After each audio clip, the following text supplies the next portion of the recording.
Proper है ना screen वगैरह सब, कोई दिक्कत तो नहीं है? नहीं सर, थोड़ा पीछे से साउंड आ रहा है सर।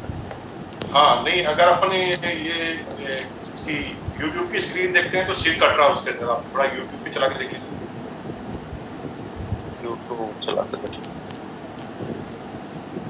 अब ठीक है सर। यूट्यूब, अब यूट्यूब भी ठीक है। धन्यवाद। तो जैसा कि मैंने बताया कि बीकॉम तक का मैंने एजुकेशन पूरा किया है और अपनी जीवन का इकोनॉमिकल करियर मैंने चालू किया था बीकॉम करने के बाद। और बीकॉम करने के बाद इकोनॉमिकल करियर 750 रुपए की नौकरी से मेरा चालू हुआ था एज ए मार्केटिंग असिस्टेंट के रूप में। एक कपड़े बनाने वाली कंपनी के अंदर मैंने अपना 750 रुपए का जॉब चालू किया। उस 750 के जॉब को करते करते जब मेरे 6 से 7 साल बीत चुके थे, तब डायरेक्ट सेलिंग का पहला सिस्टम RCM मेरे जीवन में आया। इसके पीछे बहुत लंबी सी कहानी है और वो सीखने वाली कहानी यह है कि जीवन में जब हम ये सोच लेते हैं कि हमें आगे बढ़ना है और जब दिशाएं शुरू से ही निर्धारित हो जाती है तो फिर आपका आगे जाना एकदम फाइनल होता है। दोस्तों, यूं तो मैंने अपना इकोनॉमिकल करियर जो है वो चालू किया था जब मैंने बीकॉम का एग्जाम दिया 19.5-20 साल की एज में। लेकिन पैसे कमाने की जो लालसा होती ना, वो मेरे पास बचपन से ही थी और वो मोटिवेशन फैक्टर था मेरे पास पैसे कमाने। एक इकोनॉमिकल बैकग्राउंड से, एक ऐसी फैमिली से मैं बिलोंग करता था जिसका इकोनॉमिकल स्टेटस ज्यादा अच्छा नहीं हुआ करता था। 6 भाई बहनों के परिवार में, पूरी फैमिली में सबसे छोटा मैं था और मेरे फादर जब मैं 9 साल का था तब रिटायर्ड हो गए थे, डिफेंस में थे। फिटनेस वो साथ नहीं देते थे, इस वजह से मुझे मेरे फादर को कंपल्सरी रिटायरमेंट लेना पड़ा। अभी कुछ लोग लिख रहे हैं रणजीत जी की आवाज नहीं आ रही है, तो क्या ऐसा कोई इश्यू है? सर उनका नेटवर्क प्रॉब्लम है, आप सही है। अच्छा सही, ओके, बहुत बहुत धन्यवाद। तो जिन लोगों को आवाज मेरी प्रॉपर नहीं आ रही है वो अपने नेटवर्क को चेक करें, अपने मोबाइल के स्पीकर को चेंज करें, क्योंकि मैंने 3-4 जगह से चेक करा दिया और साउंड एकदम ओके। तो आपके ही इंस्ट्रूमेंट में कोई चैलेंज हो सकता है, आप उसको चेक करें। धन्यवाद। तो जैसा कि मैंने बताया कि परिवार का इकोनॉमिकल स्टेटस ज्यादा अच्छा नहीं होने की वजह से परिवार में जब भी कोई तनाव आता था तो तनाव की मुख्य वजह उस समय हुआ करती थी पैसा। और ये बचपन से ही जैसे होश संभाला तब से ही इन चीजों के प्रति मेरा आकर्षण बढ़ा, पैसा कमाना चाहता था। और 6ठी क्लास में मैंने इस पैसे कमाने की जर्नी चालू कर ली। जब बच्चे गिल्ली डंडा खेलते हैं, क्रिकेट खेलते हैं, दौड़ते भागते हैं, दोस्त बनाते हैं, उस समय मैंने अपनी जर्नी चालू की थी इकोनॉमिकल। 6ठी क्लास में मैंने पतंग की दुकान से अपना इकोनॉमिकल करियर चालू किया और 6ठी क्लास में ही मैं लोन लेना सीख गया, लोगों का सपोर्ट लेना शुरू। 1 रुपया 60 पैसा मैंने पूरे साल में इकट्ठा किया था अपनी जेब खर्च से निकालकर, और 1 रुपया 60 पैसे अपने भाई से लोन लिया था। लोन कब मिलता है? लोन तब मिलता है मेरे साथियों जब लोन देने वालों को ये विश्वास आप करा सके कि तुझे जो लोन दिया गया है वो वापस आएगा।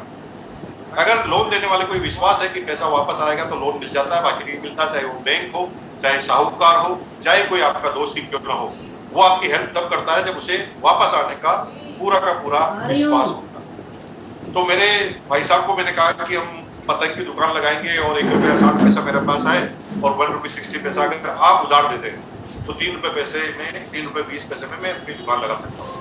तो मेरे भाई ने कहा तो बहुत छोटा है, कैसे दुकान लगाएगा और यही क्यों दुकान लगाएगा, दुकान में लगाएगा तो प्रॉफिट कैसे होगा। तो 6ठी क्लास में मैंने अपनी प्रोजेक्ट रिपोर्ट बनाई थी और मैंने पूरी रिपोर्ट तैयार की कि पहली पतंग की दुकान हमारी कॉलोनी से 4 किलोमीटर दूर है। अगर हम पतंग की दुकान लगा लेते हैं तो इधर के सारे कस्टमर हमारे हो जाएंगे और वो सब लोग हमारे से ही पतंग लेंगे। और पूरी प्रोजेक्ट रिपोर्ट बताने के बाद जब मैंने मेरे ब्रदर से कहा, बड़े भाई साहब से, कि आप 1 रुपया 60 पैसा अगर मुझे दोगे तो मैं 1 रुपया 90 पैसा आपको दूंगा 3 महीने बाद। और आपको आश्चर्य होगा कि मैंने एक ही सीजन में अपनी पूंजी को डबल कर दिया। यानी 6ठी क्लास में बिजनेस कैसे किया जाता है उसके बारे में मुझे थोड़ा आइडिया होने लग गया। 6ठी 7वीं क्लास के बाद हर साल फिर मैं किसी न किसी बिजनेस में, जब भी छुट्टियां होती थी, कोई ना कोई बिजनेस करता था। आपको आश्चर्य होगा कि जब लोग खेलने कूदने और मौज मस्ती का प्लान करते थे उस समय मैं बिजनेस का प्लान करता था। लोग राखी के सीजन पे ये प्लान करते थे कि कौन सी राखी बनवाऊंगा, उस समय मैं राखियों का बिजनेस करता था। जब लोग प्लान करते थे कि दिवाली में मैं कौन से पटाखे चलाऊंगा, उस समय मैं पटाखों की दुकान लगाता था, यानी फायरवर्क्स की दुकान लगाता था। और जब लोग होली पर कौन सा कलर किस व्यक्ति को लगाऊंगा, ये प्लानिंग मेरे दोस्त करते थे, उस समय मैं कलर की दुकान लगाने की तैयारी। इस तरह से संघर्षमय तरीके से मेरा जीवन चला। और आपको आश्चर्य होगा कि 9वीं 10वीं में आते आते मैं एक अच्छी खासी एवरेज इनकम ले लेता था। मुझे याद नहीं है कि 6वीं 7वीं क्लास के बाद मैंने अपने घर वालों से एजुकेशन को छोड़ दें तो पर्सनल यूज के लिए 1 भी रुपया लिया हो, ऐसा मुझे याद नहीं है। अपना काम मैं करता था। और ये जर्नी यहाँ चालू नहीं हुई। 10वीं 11वीं में आते आते तो भाई साहब मैं इतना बोल्ड हो गया था, बिजनेस को कर करके इतना कॉन्फिडेंट हो चुका था। उसका नतीजा था कि 10वीं 11वीं क्लास में मैंने एक बिजनेस चालू किया। उस समय मुझे कोई समझाने वाला नहीं था कि कौन सा बिजनेस सही है, कौन सा खराब है। और मैं सिर्फ एक चीज देखता था कि इसमें मेरा फायदा है, मेरे को पैसे आएंगे कि नहीं आएंगे। और आपको आश्चर्य होगा कि 6वीं क्लास 11वीं क्लास में एलपीजी सिलेंडर के डीलर हुआ करते थे भीलवाड़ा में। उस समय एलपीजी सिलेंडर और पेट्रोल पंप के मालिक जो होते थे ना, वो समाज के बहुत प्रतिष्ठित लोग होते थे। वो उनका रुतबा होता था समाज में, क्योंकि आसानी से किसी को पेट्रोल पंप न मिलता था, न गैस की एजेंसी मिलती थी। और हमारे जो डीलर थे इंडियन गैस के डीलर के पास में गया। उनकी बिना अनुमति के मैं उनके केबिन में घुस गया और केबिन में जाकर मैंने खड़े खड़े उनसे बात की। सर, मेरा नाम मुकेश कोठारी है और मुझे ये पता है कि आपके लोग ना गैस का सिलेंडर ब्लैक करते हैं। उस समय एलपीजी सिलेंडर की बहुत कमी होती थी हिंदुस्तान में और 150 रुपया, 100 रुपया, 200 रुपया ब्लैक चला करता था। और इतना अगर आपके घर में शादी है या एक्स्ट्रा सिलेंडर की जरूरत है तो आपको ब्लैक में उन सिलेंडर को खरीदना पड़ता था। तो उस समय मार्केट में 150 रुपया ब्लैक चला करता था। उस समय में उन एलपीजी सिलेंडर के डीलर के पास जाकर प्लान बता के आया कि मुझे पता चला कि आपके लोग है ना सिलेंडर को ब्लैक करते हैं चुपके से। तो वो खड़ा हो गया। उन्होंने कहा कि आप मुझे इंफॉर्मेशन दे रहे हैं कि इंक्वायरी कर रहे हैं। मैंने उनको कहा कि ना मैं इंफॉर्मेशन दे रहा हूं आपको, ना इंक्वायरी कर रहा हूं। आप समाज के सम्मानजनक व्यक्ति हैं और जब आप ब्लैक में आपका नाम आता ना तो आपका नाम खराब होता है। इसलिए मैं चाहता हूं आज के बाद आप एक भी सिलेंडर ब्लैक नहीं करें। अगर आपको सिलेंडर ब्लैक करना है तो मेरे थ्रू करें। हेलो, क्या बोला मैंने? मेरे थ्रू करें। क्योंकि ये प्लान उनको इतना जबरदस्त समझ में आया कि ब्लैक में सिलेंडर पूरे भीलवाड़ा में मेरे थ्रू होने लग गए। जब मैं 11वीं क्लास में था, 11वीं क्लास में था तब मैं एवरेज 1,500 रुपया महीने का कमा लेता था मेरे भाइयों। और उस समय मेरे टीचर की सैलरी भी लगभग इतनी हुआ करती थी। टीचर उस समय 998 रुपए बेसिक सैलरी थी और जब मैंने 11वीं 12वीं में करता था तो उनसे ज्यादा इनकम मेरी हुआ करती थी। ये सब कुछ मेरे साथ था। लेकिन यहाँ सर म्यूट हो गया, सर म्यूट हो गया, सर अनम्यूट करें। सर सर म्यूट हो गया आप। सर म्यूट हो गया सर।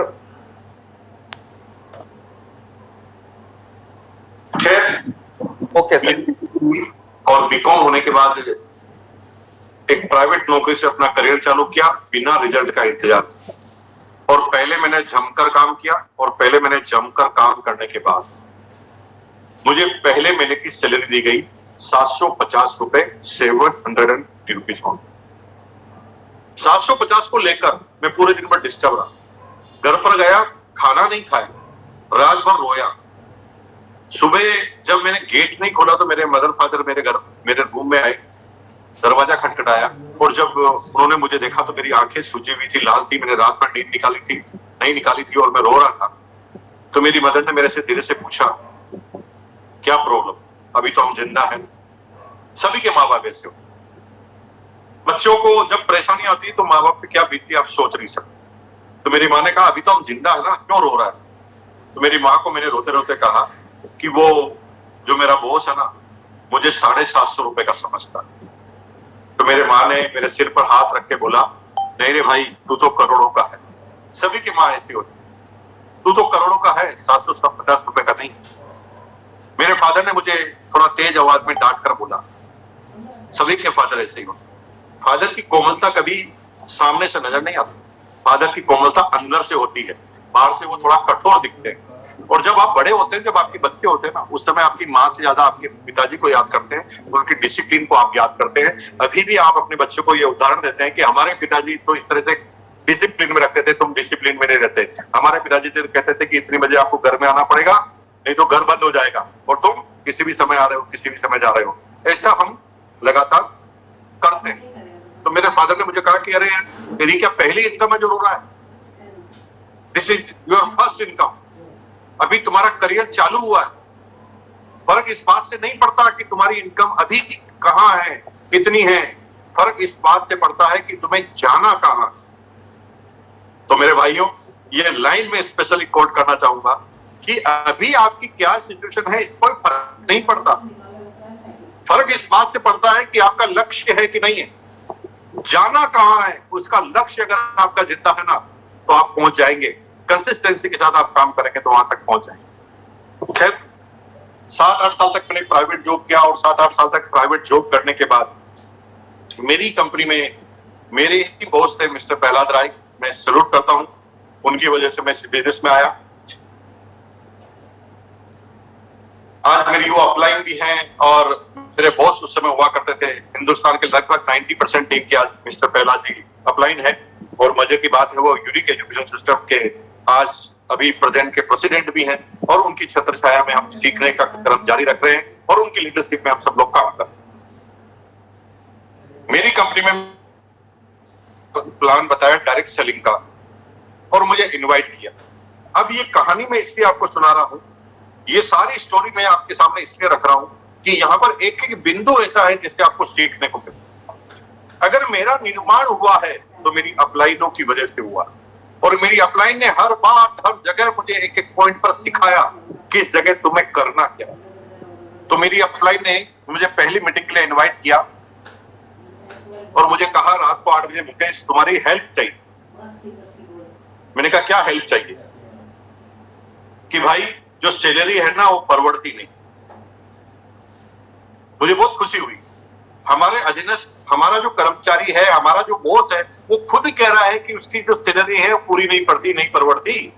इसका मतलब हमारे पक्ष में कोई बात होने वाली। तो मैंने मेरी अपलाइन से कहा, सर आप एकदम सही कह रहे हैं। हाँ, मैं हाँ मिलाई कि सर हमें जो सैलरी मिलती है ना वो परवड़ती नहीं। तो मेरे बॉस ने कहा कि भाई मैं नौकरी के साथ साइड में बिजनेस करना चाहता हूँ। मैं बहुत खुश हुआ, क्योंकि मैंने अभी तक बॉस को बताया नहीं था कि मैं साइड बाय साइड बिजनेस करता था, क्योंकि मैं साइड बाय साइड नौकरी के साथ भी बिजनेस करता था। दोस्त, कंपनी मुझे कलकत्ता में भेजती थी ना, मैं कलकत्ता से कभी सीडी प्लेट लाकर भिलवाड़ा में भेज देता था, कभी हेनरी हिल की शर्ट लाकर भिलवाड़ा में भेज देता था, और जब भी मुझे कोई मौका मिलता था बेचने का, मैं बेच देता। और ये काम मैं लगातार करता था जब मैं नौकरी के दौरान।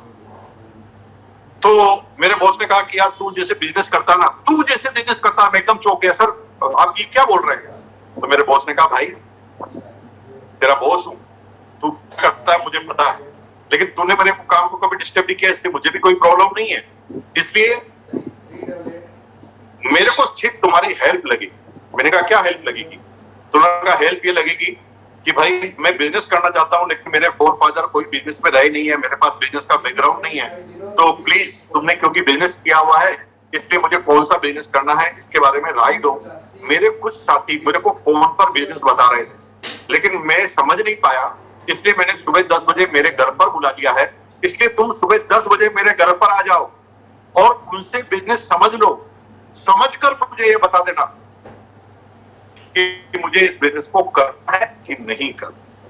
दोस्तों, मुझे पहली बार इनवाइट किया गया एज ए एक्सपर्ट के रूप में। मुझे नहीं कहा गया कि तुम आरसीएम करना, तुम ज्वाइन कर लेना। तुम्हें मैं समझाना चाहता हूं, इसे कहते हैं द इन्विटेशन। इन्विटेशन एक बहुत बड़ा सब्जेक्ट है, इस पर पूरी किताब लिखी जा सकती है। इन्विटेशन का कोई एक सटीक रूल नहीं है कि ये करेंगे तो ये इन्विटेशन सही हो गया। इन्विटेशन एक साइंस है, वो हर व्यक्ति के साथ अलग अलग जगह पर बैठती है। अगर एक ऐसी व्यक्ति को आप इनवाइट कर रहे हैं जो आपसे उम्र में बड़ा है, या आपसे इनकम में बड़ा है, या आपसे नॉलेज में बड़ा है, उससे अगर आप कहेंगे सिखाने की बात तो उसका ईगो भड़क जाए।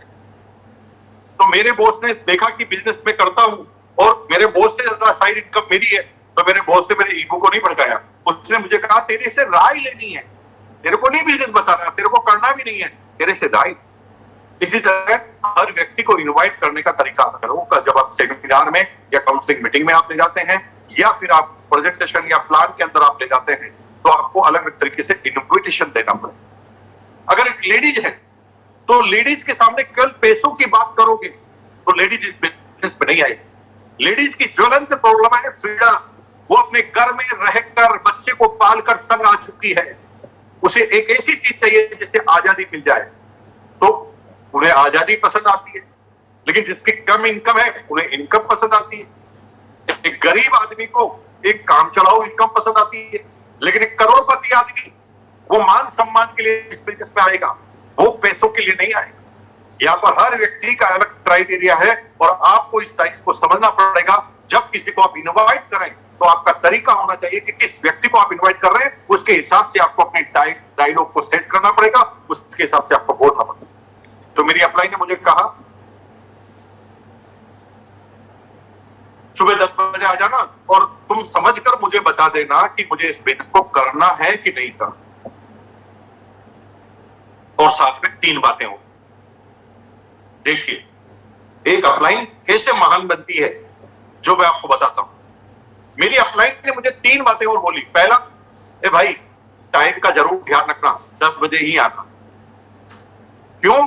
क्योंकि मेरे जीवन का मामला है। अगर तू छूट गया तो समझेगा नहीं और समझेगा नहीं तो राय नहीं दे पाएगा। इसलिए टाइम पर 10 बजे आ जाना। बातों बातों में उन्होंने मुझे बता दिया कि लेट नहीं हो।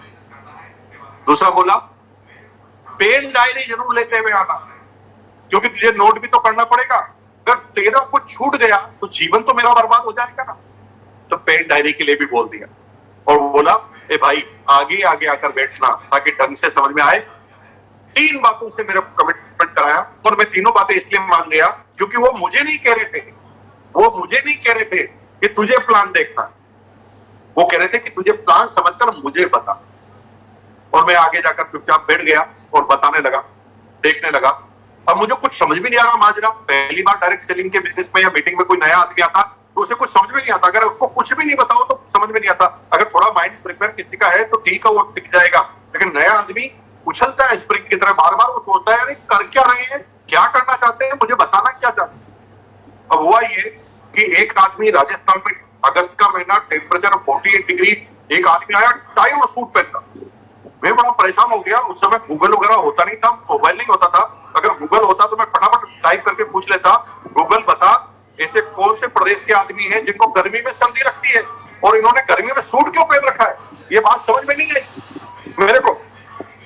तो मैंने पड़ोसी को पोनी मार के धीरे से कहा कि भाई साहब क्या आप बता सकते हैं कि इन लोगों ने सूट क्यों पहन रखा है। तो मेरा पड़ोसी भी शायद नया था, वो मुझे कहता यार मैं भी 15 मिनट से यही सोच रहा हूँ। तो हम दोनों मुस्कुरा गए। और जब हमारे जैसा आदमी हमें मिलता है तो बहुत खुशी होती है। आप लंदन में जाते हो, जब इंडिया का आदमी लंदन में मिल जाता ना आपको, तो आपको बड़ी खुशी होती है कि मेरे गांव का आदमी मुझे मिला है ना। उस समय इंडिया के किसी भी प्रदेश का आदमी है आपको प्यारा लगेगा क्योंकि आप लंदन में। उसी तरह जब आप किसी से पूछते ना हेलो हाउ आर यू, क्या हालचाल है आपके, और सामने वाला हाथ मिलाकर कहता है बस ठीक है, चल रही है, कट रही है, अगर वो ऐसा बोलता है तो आपके चेहरे पर बिल्कुल मुस्कुराहट आती है। क्यों मुस्कुराहट आती है? क्योंकि आपको जब वो बोलता ना मेरी कट रही है तो आप सोचते हैं ये तो मेरा भाई है, इसकी भी कट रही है और मेरी भी कट रही है, और आपको खुशी होना चालू हो जाती है। क्योंकि जब हमारे जैसा आदमी हमें मिलता है तो हमें बहुत खुशी होती है। तभी तो हमारे गुण मिलते हैं और तभी तो दोस्ती पक्की होती है। अब चुपचाप बहरहाल मैं देखता रहा। दूसरा आदमी कार्टून आया, उसने भी सूट पहन रखा और सूट पहनकर आते ही बोलता है ताली बजाओ, ताली बजाओ। मैंने कहा यार मैं क्यों ताली बजाऊं, और भगवान कसम मैंने ताली नहीं बजाई। और आप भी अगर मेरी बात पर ताली नहीं बजा रहे हैं, कसम खुदा की खाकर कहता हूं आप मेरी जगह पर आने वाले, मेरी जगह पर आएंगे। क्योंकि ताली नहीं बजाना, मैंने ताली नहीं बजाई तो मैं आ गया यहाँ पर, आप ताली नहीं बजाएंगे तो आप भी वहीं पर आ जाएंगे। तो ताली बजाना कोई कामयाबी का राज नहीं हो सकता। तो मैंने ताली नहीं बजाई। फिर वो थोड़ी देर में थक हार के चला गया। फिर तीसरा कार्टून आया, उसने भी सूट पहन रखा। वो कहता है भाई साहब ये कंपनी अभी चालू हुई है, 2 दिन हुए हैं, लेकिन ये व्यक्ति जो है इसने इतना काम किया, इसको इस महीने 500 रुपए का चेक आने वाला है। उस समय चेक आता था, उस समय ऑनलाइन ट्रांसफर की सिस्टम नहीं था इंडिया में।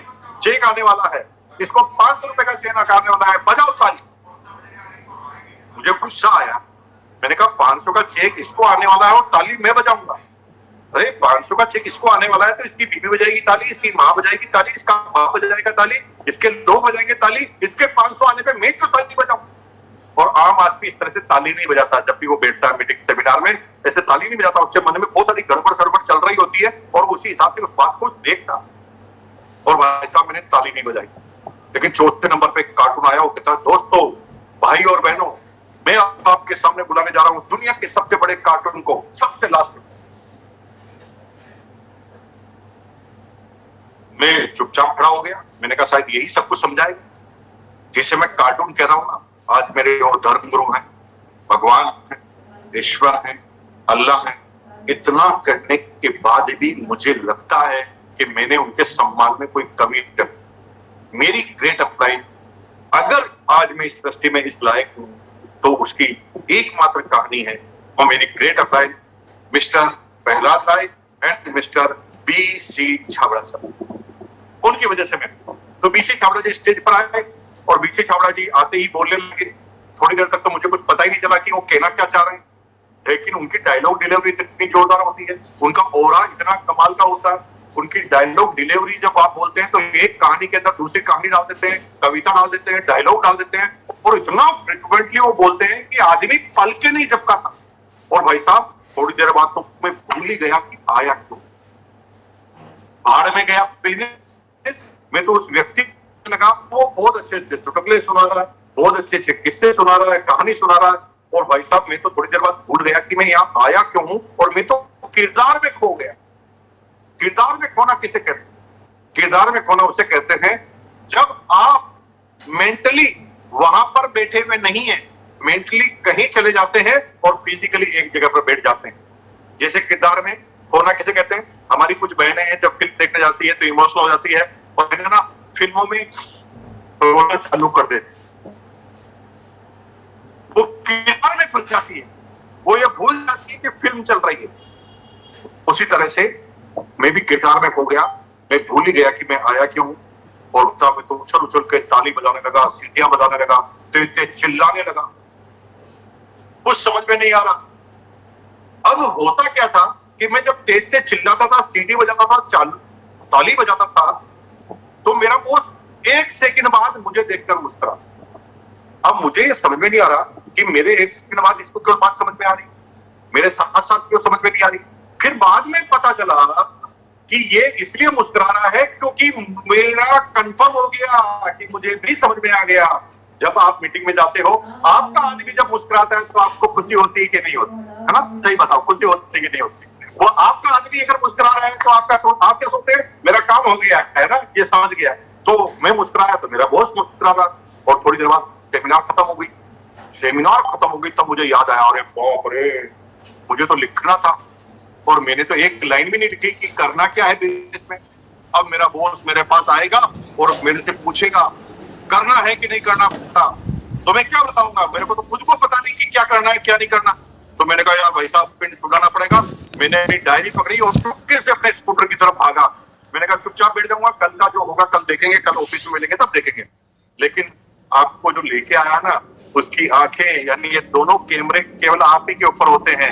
आप भी जब किसी नए आदमी को लेकर आते हैं ना तो आप बार बार बारीक निगाह से देखते हैं, चुपके चुपके से देखते हैं कि इसके अंदर क्या चल रहा है, इसके अंदर क्या परिवर्तन आ रहा है। तो मैं स्कूटर की तरफ भागा तो मेरा बॉस मेरे पीछे पीछे आ गया।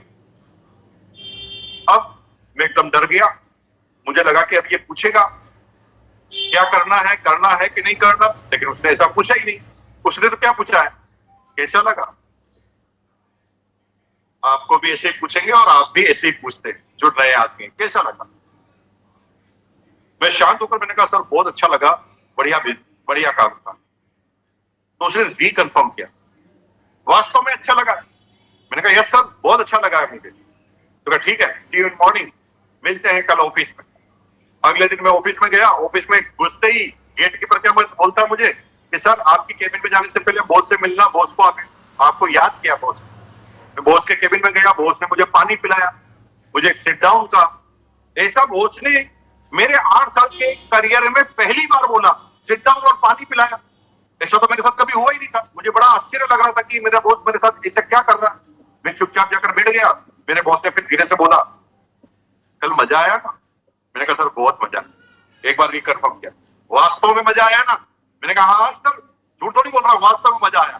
तो उसने क्या किया, अपनी सीट के नीचे से एक बैग निकाला और मेरे सामने दिया। उस समय इस बिजनेस को ज्वाइन करने के लिए एक किट को परचेज करना पड़ता। Kit kit kit. अभी डायरेक्ट सेलिंग के रूल्स के मुताबिक डायरेक्ट सेलिंग की किसी भी कंपनी को ज्वाइन करने के लिए आपको एक फूटी कोड़ी खर्च नहीं करनी पड़ती। लेकिन जब मैंने इस बिजनेस को चालू किया उस समय एक 1260 रुपए की किट आती थी, उसमें 3 जोड़ी कपड़े आते थे, 3 पैंट पीस, 3 शर्ट पीस। उस समय इस बिजनेस में उस किट को खरीदना कंपलसरी हुआ करता था। और उन्होंने मेरे सामने किट, मैंने सोचा अगस्त का महीना है, अक्टूबर में दिवाली आने वाली है, शायद बॉस दिवाली का गिफ्ट एडवांस में दे रहे होंगे। तो मैंने थोड़ी सी जिप को खोला और देखा अंदर कपड़े थे। मैंने कहा जरूर ये गिफ्ट होंगे। तो मैंने बॉस को कहा, बॉस थैंक यू, धन्यवाद। तो बॉस ने कहा धन्यवाद नहीं बेटा, 1260 रुपए चाहिए। मेरा दिमाग खराब हो गया। मैंने कहा 1260? मैंने सर 1260 रुपए क्यों? वो कहा कल मजा आया था ना। कल मजा अगर आया है तो ये 1260 रुपए परचेज करना पड़ेगा। यही तो बिजनेस बता रहा था मैं। अब मैं बहाने बनाने लगा। मैंने कहा सर, महीने का अंतिम समय चल रहा है, हमारी जेब में 1260 रुपए थोड़ी है। तो मेरा बॉस मुझे कहता है मुझे पता। इसे कहते हैं परफेक्ट तैयारी। मैंने बॉस को धीरे से कहा, बॉस 1260 रुपए लास्ट दिनों में कहां मिलते? तो बॉस ने कहा मुझे पता, जितने भी कर्मचारी है ना, सारे जितने भी कर्मचारी है वो सारे कर्मचारी की 1 से 7 निकलती है खुशी खुशी। 1 से 7 क्या निकलती है? खुशी खुशी। 7 से 14 निकलती है राजी खुशी। 14 से 21 निकलती है कसा कसी। और 21 से 28 फाका कसी निकलती है। सारे कर्मचारियों का यही हाल है। किसी भी कर्मचारी का हाल दूसरा नहीं है। सारे एंड में आते आते सारी चीजें 1 तारीख पे जाने लगती है। बीबी अगर 27 तारीख को कुछ बोल दे कि ये चीज चाहिए, तो हम बीबी को क्या बोलते हैं? 1 तारीख को दिलाएं। वापस कर्मचारी की 1 तारीख पर बात चले जाती। तो मेरे बॉस ने मुझे कहा मुझे है, इसलिए मैं पेपर आया हूं, तू इस पर साइन कर, तेरी जब सैलरी आएगी ना ऑटोमेटिक 1260 रुपए कट कर मेरे अकाउंट में आ जाएंगे। तो उन्होंने मुझे साइन करने के लिए कहा और पेन हाथ में दे दिया। पेन हाथ में देते ही मैं 2 मिनट सोचने लगा, साइन करूं कि नहीं करूं। तो भगवान ने गुण मेरे अंदर दिया, एनालिसिस करना मुझे आता है कि किस चीज को करूंगा, क्या डिलीवरी करूंगा तो कैसा शॉट मेरे ऊपर वापस आएगा। ये भगवान ने बचपन से एनालिसिस करने का तरीका मुझे दिया। तो मैंने पेन हाथ में लेकर थोड़ा सोचा, अगर मैं साइन नहीं करूं तो मेरे दिल ने बोला कि बेटा अगर साइन नहीं किया ना तो ये तेरा बॉस है, तेरा बाप है कंपनी। अगस्त का महीना चल रहा है, अक्टूबर में लगने वाला इंक्रीमेंट, और इंक्रीमेंट की कमेटी में तेरा बॉस बैठता है। अगर बॉस नाराज हो गया तो इंक्रीमेंट आधा कर देगा। इसलिए बॉस को खुश करना जरूरी है। मैंने फटाफट कैलकुलेशन की, अगर 1500 रुपए का इंक्रीमेंट लग रहा है और 1200 रुपए की किट है तो 1 महीने में मेरा पैसा कवर हो रहा है, और 12 महीने अगर तो कितना कवर हो जाएगा, और पूरी जिंदगी का मामला करूं तो 8-10 लाख का नुकसान होगा। तो मैंने फटाफट साइन कर दिया। मैं कोई पंगा नहीं लेना चाहता था बॉस से, और किट ले ली। भगवान कसम अगर मैं आपको बताऊं कि वो किट पहली जो मैंने ली ना, वो मैंने किस जगह पर फेंकी मुझे अभी तक भी पता नहीं। क्योंकि उस किट लेने तक मुझे ये पता ही नहीं था कि मुझे इस बिजनेस को करना चाहिए कि नहीं करना चाहिए, मुझे कुछ भी पता नहीं। लेकिन जब मैंने किट ले ली ना तो ज्वाइनिंग हो गई, मेरी फॉर्म भर दिया गया। और जब ज्वाइनिंग होती है ना तो आपकी अप्लाई की डायरी में आपका नाम लिख दिया जाता है। आप भी जब किसी को ज्वाइन कराते हैं ना तो ज्वाइनिंग करने वाले लोगों की लिस्ट बनाना चालू कर देते हैं, उनके फोन नंबर आगे लिख लेते हैं और फिर उनको बात करते हैं, उनको फॉलो करते हैं, उनको इन्विटेशन देते हैं। तो मेरी अपलाइन ने मेरा नाम लिख दिया, मुकेश कोठारी। अब मेरी अपलाइन है ना हर 5-7 दिन में मुझे परेशान करती थी, आज मीटिंग है आ जाना, आज यहाँ मीटिंग है आ जाना।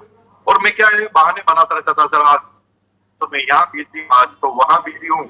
आप भी जो डिस्ट्रीब्यूटर होंगे इसी तरह के बहाने बनाते होंगे। आई नो वेरी वेल आप जिस सिस्टम पे अभी चल रहे हैं उस सिस्टम से मैं चल चुका हूँ, और जो आपके साथ चैलेंज आते हैं मुझे पता है कि क्या क्या चैलेंज एक व्यक्ति के जीवन में आते हैं, ये मैं अच्छी तरह से जानता हूँ। और इसलिए मैं ये कह सकता हूं कि जो आप लोगों के साथ, आपके साथ जो जितनी भी घटनाएं हो रही है वो सारी की सारी घटनाएं हमारे साथ हो चुकी है। कोई नई चीज नहीं है जो आपके साथ हो रहा है, ये एक प्रोसेस है जो सबके साथ होनी है। लेकिन 3-4 मीटिंग में इनवाइट किया, नहीं गया ना, तो एक दिन संडे के दिन बॉस ने कहा सुबह 10 बजे मीटिंग है और मेरे घर पर आ। अब संडे के दिन मैं बहाना नहीं बना सकता था और बॉस को रोज का रोज बहाना बनाना ठीक भी नहीं था। मैं संडे के दिन घर पर चला गया और संडे के दिन जब मैं घर पर चला गया तो मैंने देखा कि 8-10 आदमी जो बॉस की टीम में ज्वाइन थे वो सब लोग वहां पर आए थे और काउंसलिंग चल रही। मैं भी जाकर बैठ गया। काउंसलिंग क्या है? नोट दिस पॉइंट, इस बिजनेस में अगर आपको कामयाब होना तो काउंसलिंग मस्ट। क्यों जरूरी है? क्योंकि सेमिनार में वन वे संवाद चलता। अभी जूम की मीटिंग चल रही है, अभी आप लोग यूट्यूब पर हैं, तो मैं बोल रहा हूं, आपको करने का अधिकार नहीं। अगर सबको बोलने का अधिकार दें तो ये मीटिंग 1 घंटे की 1 साल में भी खत्म नहीं। यहां पर वन वे संवाद चलता है। मैं बोल रहा हूं आपको सुनना है, लेकिन काउंसलिंग में ऐसा नहीं होता। काउंसलिंग में 2 वे संवाद चलता है। काउंसलिंग में कंफ्यूजन निकलते हैं। काउंसलिंग में मन का भार हल्का होता है। काउंसलिंग में आपके अंदर की जो भड़ास है वो निकल जाती है। काउंसलिंग में आपके मन में जो छोटी छोटी शंकाएं हैं जिसकी वजह से आपने बड़ा बवंडर अपनी लाइफ में बना रखा है वो दूर हो जाती। जैसे आपके पैर पर एक गांठ हो गई, होला हो गया, फफोड़ा हो गया। अगर आप डॉक्टर के साथ काउंसलिंग नहीं करें तो आप उस फोड़े को देख देख कर कंफ्यूज होते रहेंगे। अरे भाई ये कौन सी बीमारी आ गई, कहीं ये कैंसर तो नहीं है, कहीं मैं प्रॉब्लम में तो नहीं फंस जाऊंगा, क्योंकि आप वन में सोच रहे हैं और सोचने का कोई एंड नहीं। इसी तरह जब कोई आदमी डिस्ट्रीब्यूटर बनता है, 2-3 लोगों से बात करता है, 2-3 लोग उसे मना करते हैं, वो कुछ भी सोचना चालू करता है। वो क्या सोचता है? बिजनेस ही खराब है, मुझे समझाना नहीं आता, मेरी अपलाइन को बहुत अच्छा करना आता है, मेरी अपलाइन बोलने में माहिर है इसलिए वो कामयाब है, वो थोड़ा सा कामयाब है, वो थोड़ा जवान है इसलिए कामयाब है, जो बूढ़ा है इसलिए कामयाब है। मन में बातें चलती है। जब तक आप पूछते नहीं तब तक शंका का समाधान नहीं होता। जब डॉक्टर के साथ आप काउंसलिंग करते हैं और वे संवाद करते हैं, पहले आप वे संवाद करते हैं, पहले डॉक्टर को आप फोड़ा बताते हैं, डॉक्टर उस फोड़े को देखता है, फिर डॉक्टर आपको राय देता है चिंता की बात नहीं है, इसका थोड़ा एक्सरे करेंगे और एक सीटी स्कैन करेंगे, ये सिंपल सी गांठ है, एक ऑपरेशन करेंगे, हम निकाल देंगे। लेकिन जब तक आप काउंसलिंग नहीं करते तब तक बार बार सोचते हैं कि अगर ये कैंसर हो गया तो। इसी तरह जब आपकी टीम में कोई डिस्ट्रीब्यूटर ज्वाइन करता है तो जब वो थोड़ा अनुभव लेता है तो उसके बहुत सारी शंकाएं पैदा होती है उसके अनुभव के आधार पर, और जब आप काउंसलिंग कर लेते हैं तो शंकाएं धीरे धीरे खत्म होना चालू होती।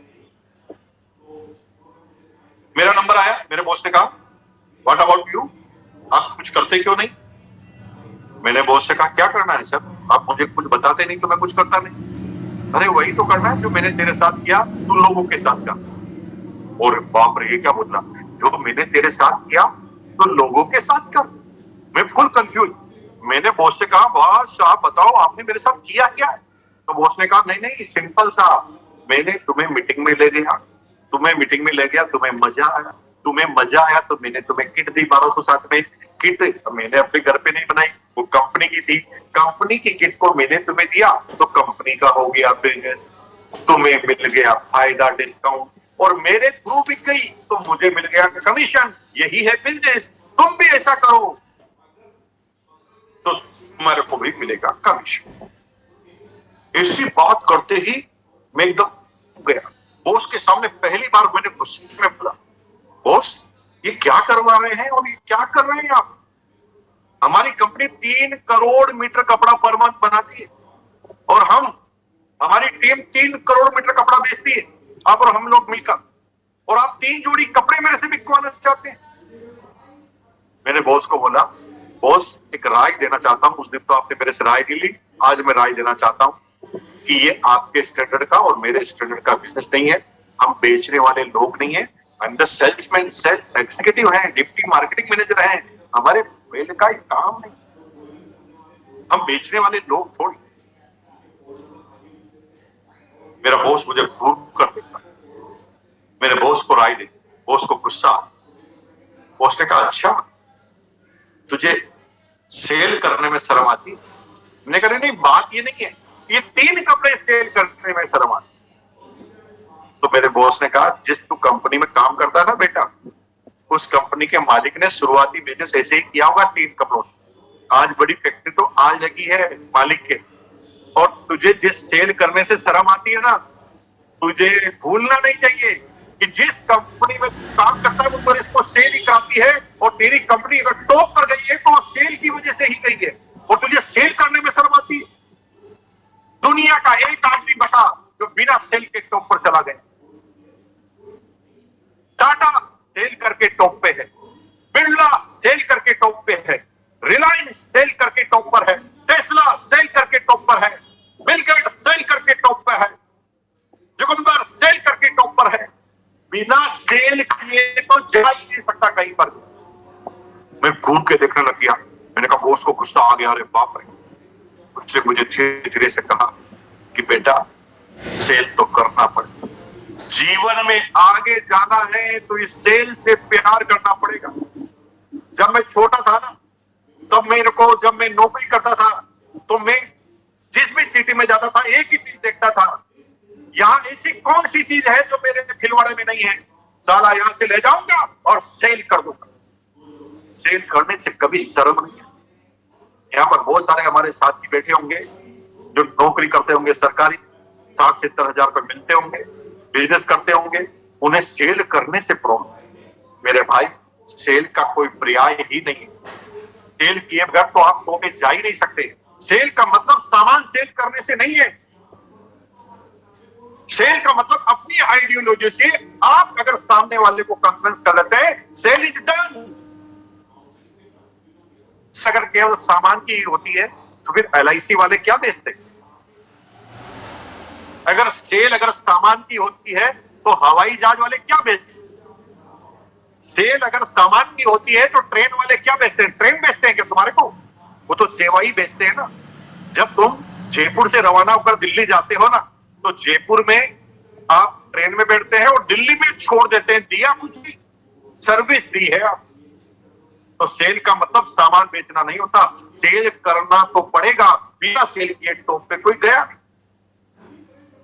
नेता क्या करता है? नेता भी तो सेल करता है। वो क्या करता है? अपनी आइडिया सेल करता है, अपनी होप को सेल करता है। नरेंद्र मोदी ने क्या बोला कि भाइयों और बहनों, मुझे गुजरात का आपने जब चीफ मिनिस्टर बनाया था, मैंने गुजरात की रोडें ये कर दी, मैंने वहां पर ये कर दिया, बिजली के प्लांट लगा दिए, पर कैपिटा इनकम कर दी, उद्योग को बढ़ा दिया और रोजगार दे दिया, ये कर दिया, वो कर दिया। अगर तुमने भारत का प्रधानमंत्री मुझे बना दिया तो मैं भारत को ये कर दूंगा। और आप करते सो गए, सेल इज डन, आपने वोट दे दिया वो प्रधानमंत्री।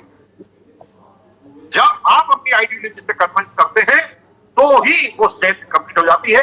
सेल के बिना तो न नेता टॉप पर जा सकता है, न अभिनेता टॉप पर जा सकता है, न कोई भी LIC टॉप पर, इंश्योरेंस टॉप पर जा सकता है। सेल तो करना पड़ेगा। अगर आप सेल करने के लिए तैयार हैं तो मैं 15 मिनट आपसे बात करूंगा और ऐसी बात करूंगा जो आपके जीवन को 360 डिग्री एंगल से घुमा देगी और 100% आपकी गारंटी है आपकी प्रोग्रेस हो जाएगी। लेकिन मुझे वादा करना पड़ेगा। वादा क्या करना पड़ेगा? कि हम तैयार हैं, आज के बाद हम सेल से नहीं डरेंगे और सेल से घबराएंगे नहीं। अगर मेरी बात से सहमत है तो अपने कान के पास ऐसा हाथ कीजिए और मैं स्क्रीन में सबको देख लेता हूं और उसके बाद आपसे बात करूंगा। सभी लोगों को ऐसे हाथ करना है, कान के पास हाथ करना है। मैं देख रहा हूं, मैं जब तक सारों को देखूंगा नहीं तब तक बात नहीं करूंगा। कान के पास। धन्यवाद, धन्यवाद, बहुत बहुत धन्यवाद कि आपने मेरी बात का मान रखा। और अगर आपको सेल करने में कोई प्रॉब्लम नहीं है ना, तो दुनिया के टॉप पर जाने में कोई प्रॉब्लम नहीं है। 500 रुपए के ऊपर मुकेश को क्लिक कर सकते। जिसको सेल से प्यार हो गया वो जीवन में किसी भी क्षेत्र में जा सकता है, कहीं पर भी जा सकता है। में टॉप का बनेगा किसी भी क्षेत्र में। मैं सिर्फ किसी प्रोडक्ट के सेल की बात नहीं कर रहा हूं। सेल से जिसको प्यार है वो टॉप जाएगा ही जाएगा, उसे कोई होगा। फिर उन्होंने मुझे धीरू भाई अंबानी की कहानी सुनाई। धीरू भाई अंबानी की कहानी थोड़ी लंबी है, मैं शॉर्ट में करके बताता हूं।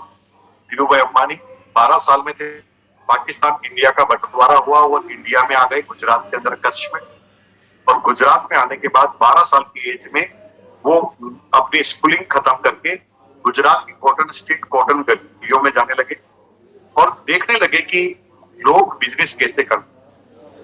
2 साल तक वो लगातार गए। जब वो स्टूडेंट थे बस क्रिकेट खेलने जाते थे, बिजनेसमैनों के पास जाते और ये पता लगाते थे कि ये करते क्या।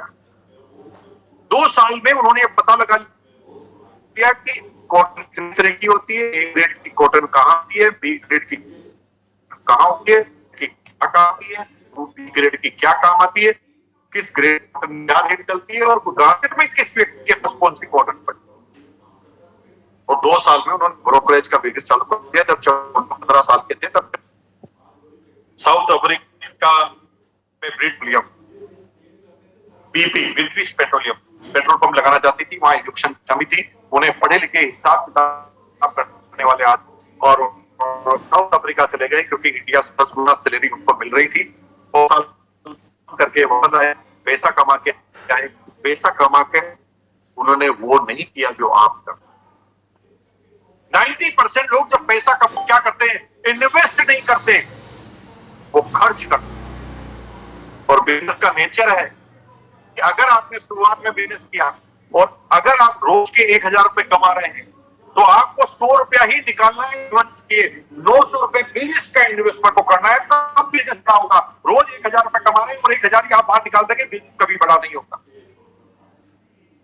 हमारे साथ ये रूल लागू। 3000 का स्टार्ट, हमने सबसे पहले एक शर्ट खरीदा। अरे मेरे भाई, ये 3000 खर्च करने के लिए नहीं आए हैं, सीखने के लिए आए हैं। सीखने में इन्वेस्ट होना चाहिए।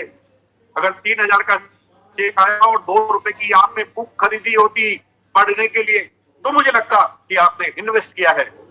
3000 का चेक आया और 100 रुपए आप किसी सेमिनार में जाकर सीखने के लिए खर्च करते तो मुझे लगता, ट्रेनिंग में करते तो मुझे लगता कि आप कुछ कर रहे हैं। ये खर्चा कम नहीं है। This is the only simple सा आपको फंड दिए जिससे आपको सहयोग मिले इस टेंशन को ले। तो धीरू भाई अंबानी जब पैसे कमा के आया तो आपकी तरह आईफोन 13 नहीं लिया हुआ। उन्होंने मन से एक प्रश्न किया, ए भाई, मैं दुनिया का बहुत बड़ा आदमी बनना चाहता हूं, क्या बनूंगा? तो उसका दिल क्या कहता था, नहीं बन सकता। क्यों? क्योंकि तेरे पास एजुकेशन नहीं, क्योंकि तेरे पास इतनी बुद्धि नहीं है, क्योंकि तुम ज्ञानी नहीं है, तेरे पास बहुत सारा पैसा तो अच्छा, तो क्या फिर मैं जीतूंगा? तो उसने कहा नहीं, ये जरूरी क्या तो, क्योंकि जो कामयाब इंसान के पास होती है ना वो खरीदी जा सकती है। ज्ञान खरीदा जा सकता नहीं है। लेकिन मेरे पास सारे पैसे हैं तो मैं IIT इंजीनियर को अपने यहाँ पर जॉब पर रख सकता हूं, यानी ज्ञान को अपने पास ला सकता हूं। मेरे पास एक्सपीरियंस नहीं है तो एक्सपीरियंस आदमी को सैलरी देकर अपने पास ला सकता। लेकिन एक चीज नहीं आ सकता, दैट इज कॉल्ड विजन, दूरदृष्टि। मुझे जाना कहां है ये सिर्फ मैं जानता हूं, ये सामने वाले को मैं समझा नहीं सकता कभी। और जब जाना कहां है वो आपको पता है ना तो बाकी सारी चीजें हो जाएगी। भूल जाइए कि आप कम पढ़े लिखे हैं, भूल जाइए कि आप लेडीज हैं, भूल जाइए कि आप बच्चे हैं, भूल जाइए कि आप बूढ़े हैं। आपका जन्म कामयाबी के लिए हुआ है और कामयाबी तुम्हारा जन्मसिद्ध अधिकार है। कामयाबी तुम लेकर रहोगे। तुम्हारे भाई को, पिताजी को, माँ को, ब्रदर को विश्वास है कि नहीं है? मुकेश कोठारी को विश्वास है कि आजादी के लिए पैदा हुए हो और तुम्हें आर्थिक आजादी मिलकर रहेगी। सिर्फ विजन बड़ा रखना, क्योंकि दुनिया में नौकर दिमाग लगा सकते हैं, दुनिया में नौकर राय दे सकते हैं, लेकिन दुनिया में नौकर सोच सकते। सोच आपके पास। आगरा का ताजमहल कारीगरों ने बनाया था, लेकिन सोच उस व्यक्ति की थी जिसने आगरा के ताजमहल का सपना अपने दिमाग में देखा। कुतुब मीनार बनाई कारीगरों ने थी, लेकिन कारीगरों का नाम कोई जानता तक नहीं। नाम उसका जानता कि ये दुनिया की सबसे बड़ी मीनार बनी। आपको कहां जाना जाना है, यू हैव टू डिसाइड। दुनिया क्या कहती है, जाए भाड़े में दुनिया। आपका क्लियर है ना, मुझे कहां जाना है, दुनिया की कोई ताकत तुम्हें वहां पर जाने से रोक नहीं सकती। आपने सोच लिया मुझे जाना है, आप जाए, क्योंकि विजन देख आप सकते हैं। विजन तुम्हारे नौकर, तुम्हारी डाउनलाइन तुम्हारा विजन नहीं देख सकती। विजन आप अपना खुद देख। तो धीरू भाई अंबानी ने पूछा क्या करेंगे, तो धीरू भाई अंबानी ने कहा कि तू सब कुछ कर सकता है लेकिन सोच तू सकता है, बाकी सारे काम तो तेरे नौकर भी कर सकते। तो धीरू भाई अंबानी की जब सैलरी 500 रुपए थी ना, तब उन्होंने 5000 रुपए का मैनेजर रखा। कौन सा मैनेजर? जो उससे ज्यादा पढ़ा लिखा था, उससे ज्यादा अनुभवी था, उससे ज्यादा उम्र में भी अनुभवी था। उसको नौकर को रखकर धीरू भाई अंबानी विजन कहते थे, मुझे बड़ा बिजनेस करना है, कैसे करूंगा तू बता।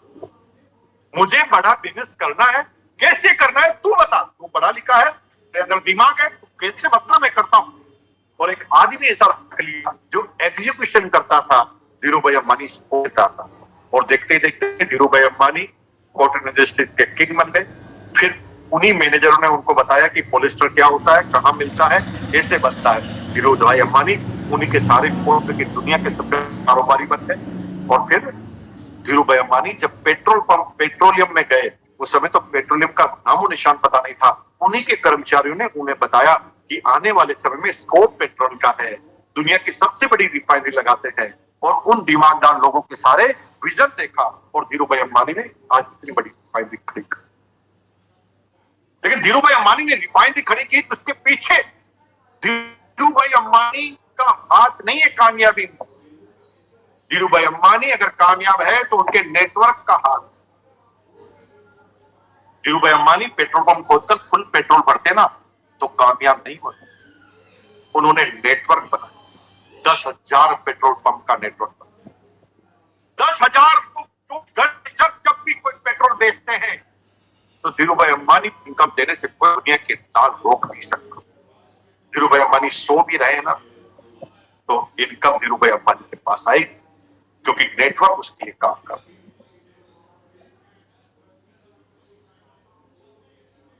जब नेटवर्क काम का है तो फिर जो कोई ताकत वो कर सकती है आपको कामयाब।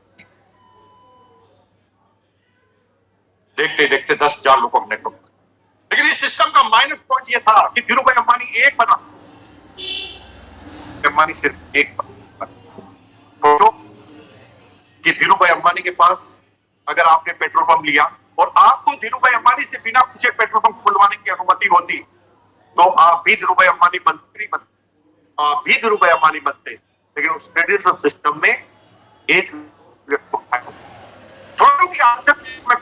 और आपको पेट्रोल पंप मैंने दिया और आपको भी अधिकार मिल जाए आगे पेट्रोल पंप दे दें, और जिसको भी पेट्रोल पंप दिया उसको भी अधिकार मिल जाए पेट्रोल पंप दे दें, तो मजा आएगा कि नहीं आएगा? आएगा।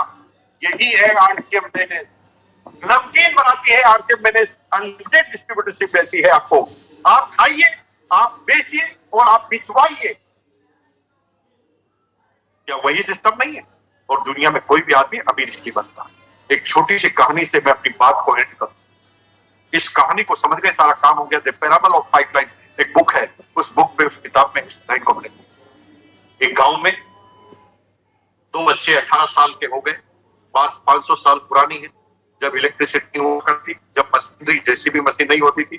2 बच्चे जवान हो गए, उनके ऊपर दबाव आया, तो क्या करें वो सोचते थे। तो उन्होंने दिमाग लगाया कि गांव के 5 किलोमीटर दूर मीठे पानी की झील है। सारी लेडीज सुबह 4 बजे झील पर पानी भरने जाती है, तो क्यों ना हम 2 बकेट खरीद लें, और जो लोग नहीं लेना चाहते हम पानी भर के लाएंगे और गांव के चौराहे पे खड़े होंगे, 1 पैसे में 1 बाल्टी बेच देंगे। लोगों को, गांव के लोगों को, जो अमीर लोग थे उनको ये अब रोज समझने वाले थे, तो पैसे वाले लगे। इस बिजनेस को देखकर कॉपी होने गांव के 200 बच्चे इसी काम को करने लगे और रोजगार मिल रहा। लेकिन 2 बच्चे में से एक बच्चा बार बार पहले बच्चे को कहता था, अरे ये पानी हम कब तक लाएंगे, एक दिन क्या हमारी कमर रुक नहीं जाएगी, एक दिन क्या हम बूढ़े नहीं हो जाएंगे? तो पहले दोस्त ने कहा, हो जाएंगे भाई, लेकिन जीवन तो यही है ना, एक दिन बूढ़े हो जाएंगे। जैसे हमारे माँ बाप आज हमारे ऊपर निर्भर है, कल हम अपने बच्चों पर निर्भर हो जाएंगे, यही तो जीवन है। तो दूसरे दोस्त का नहीं, मैं ऐसा जीवन नहीं जीना चाहता। मैं ऐसा कुछ करना चाहता हूं कि मैं चला जाऊं तो भी मेरे थ्रू वो काम होना चाहिए। मैं किसी पे डिपेंड नहीं होना चाहता। मैं टाइम फ्रीडम चाहता हूं, मैं इनकम की फ्रीडमनेस चाहता हूं, मैं अनलिमिटेड अपने हाथ पर नेटवर्क बढ़ाना चाहता हूं, मैं किसी पे डिपेंड नहीं होना चाहता। तो हो गए यार भाई, नया काम करते हैं तो अब तक कभी पृथ्वी पर नहीं, क्या करेंगे हम ना 5 किलोमीटर दूर मीठे पानी की झील से एक पाइपलाइन गांव तक लेकर आ जाए। उस समय जेसीबी मशीन नहीं हुआ करती थी दोस्तों। ऐसी कोई बात करता था तो हंसी आती थी। जैसे आज के 100 साल पहले कोई आदमी ये कहता कि अमेरिका में मैच होगा और तुम्हें इंडिया में दिखाएंगे तो हंसी आती थी। उसी तरह उसके ऊपर भी गांव वाले हंसने लगे, फंसने लगे, लेकिन उसने बात रख ली कि मैं 8 पैसे की जगह 4 पैसा ही कमाऊंगा। 8 पैसे की जगह 4 पैसा ही कमाऊंगा क्योंकि पेट भरना जरूरी है। यानी पार्ट टाइम में कोई दूसरा काम करूंगा, लेकिन रोज 4 पैसे का इन्वेस्ट करूंगा और पाइपलाइन खोद दूंगा। उसने काम जारी रखा और लगातार पाइपलाइन खोदता था, बार बार पाइपलाइन खोदता था और बार बार कभी धूल आंधी आती, पाइपलाइन भर जाती, कभी बाढ़ आती, पाइपलाइन बंद हो जाती। आपके साथ भी ऐसे ही कभी किसी को डिस्ट्रीब्यूटर को ज्वाइन कराते हैं लेकिन वो काम नहीं करता। कभी कभी ऐसा हो कि कुछ चिड़ित वाले लोग होते हैं सीवर में, आप पाइपलाइन को खोल के जाते हैं और सुबह वो पेड़ से देता है। तो आपके साथ भी ऐसा होता है जब आप इसको ज्वाइन कराते हैं और दूसरी कंपनी का लोग आकर उसे फिर दूसरी कंपनी में ज्वाइन करा देते हैं। जो आपके साथ हो रहा है वो उसके साथ भी होगा, सेम टू सेम, कुछ भी अंतर नहीं, जो सेम हो रहा है। लेकिन उसने कर्म जारी रखा। 1 साल तक उसने पाइपलाइन खोली और वो 1 किलोमीटर की पाइपलाइन खोल चुका था 2 साल में। जब 1 किलोमीटर की पाइपलाइन कंसिस्टेंसी के साथ किया तो खुद गई। जैसे आप रोटी में पहुंचते हैं वैसे वहां तक आ गया। जब पाइपलाइन खुद गई तो अब गांव में 2 तरह के विचार। कुछ लोग कहते थे पाइपलाइन बन तो सकती है यार, और कुछ लोग कहते थे ये पाइपलाइन कभी बन ही नहीं सकती। आप भी जब रोटी पे आते हैं आपके साथ भी 2 तरह के लोग आ जाते हैं।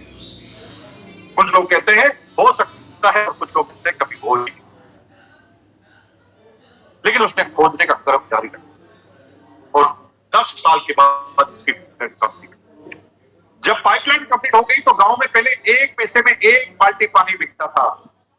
जब उसने पाइपलाइन खरीद ली तो मेरी तरह से चेयर पर बैठ गया, उसने नल लगा दिया और वो केवल नल खोलता था, बंद करता था। गांव में ऐलान करा दिया कि अब 5 पैसे में पूरा महीना पानी लीजिए, अनलिमिटेड। जैसे मोबाइल कंपनी आ रही थी, जियो आया, सबको उड़ा दिया, वैसे उस व्यक्ति ने सबको उड़ा। उसने कर दी और बस वो केवल आता था और नल खोलता था, पानी भरता था। गांव में एक ही दिन में 100 के 100 लोग बेरोजगार हो गए। लेकिन ये आदमी अमीर होने लगा क्योंकि इसने 10 साल इन्वेस्टमेंट किया था, टाइम का इन्वेस्टमेंट किया। धीरे धीरे वो अमीर बन गया।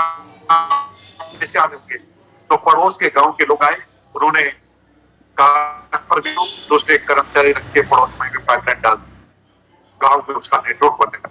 उसके दिमाग में आइडिया आया कि मैं नल कब खोलूंगा, बंद करूंगा, ये तो हार्ड वर्क है, क्यों ना इसे स्मार्ट वर्क में बदल दिया जाए। तो उसने लोगों, क्योंकि उसके पास पैसे थे, लोग थे काम करने वाले, तो उसने धीरे धीरे कनेक्शन दे दिया घरों में। अब नल खोलने का काम भी घर वाले ही करते थे और वो मस्ती से सोता था। कभी इधर घूमने जाता था, कभी उधर घूमने जाता था, कभी शादी में जाता था। आज सब कुछ उसके कृष्ण कोठारी के जीवन को भी ऐसे ले ली। आज के 22 साल पहले पाइपलाइन बनाना चालू किया और आज हमारी पाइपलाइन कंप्लीट है। मैं 1 घंटा आपसे बात कर रहा हूँ, 1 करोड़ का माल बेच चुका हूँ अपनी टीम में। 1 करोड़ रुपए का 1 घंटा मैंने फालतू की बातें आपसे की और 1 करोड़ का माल भी किया क्योंकि पाइपलाइन कंप्लीट हो गया। आज मैं 1 महीने के लिए लंदन जाता हूँ ना तो मेरा बिजनेस और बढ़ावा मिलता है। आज मेरे पास लंदन घूमने का टाइम, पैसा है, 1 महीने का खर्च नहीं करते, उससे पहले ज्यादा आ जाता है। प्यार है, सम्मान है, इज्जत है, दौलत है, सर्कल है, ये सब नेटवर्क बनाने की ताकत है। अगर कामयाब होना चाहते हो तो नेटवर्क बनाना। 3 काम करने, use the product, sell the product, build the network.